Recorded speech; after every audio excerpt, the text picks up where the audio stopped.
ఈ వీడియోలో కనిపిస్తున్నటువంటి property Duvvada railway station platform 4 నుంచి సబ్బవరం వెళ్ళే రోడ్. ఇది వెదిలర్వ సాయిబాబా గుడి దగ్గర మనకి మర్రిచెట్టు ఉంటుంది. కొత్తూరు మర్రిచెట్టు దగ్గర బస్ స్టాప్ వస్తుంది.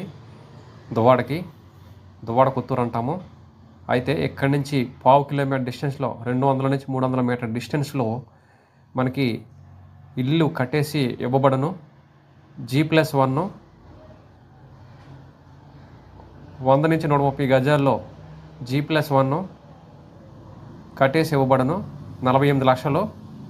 ముందు ఎవరైనా కావాలనుకుంటే సైట్ విజిట్ చేయండి. నచ్చితే కనుక మనం ప్రాసెస్ చేద్దాము. దువ్వాడ రైల్వే స్టేషన్ కేవలం 2 కిలోమీటర్లు. 80 ఫీట్ రోడ్డుకి కేవలం జస్ట్ 200 మీటర్స్ టు 300 మీటర్స్ ఉంటుంది. ఇంట్రెస్ట్ ఉన్న వాళ్ళు దువ్వాడ రైల్వే స్టేషన్ దగ్గరలో ఇల్లు కట్టుకొని ఉండాలనుకున్న వాళ్ళు నన్ను వెంటనే సంప్రదించండి. మన వీడియో కొత్తగా అయితే సబ్స్క్రైబ్ చేసుకోండి.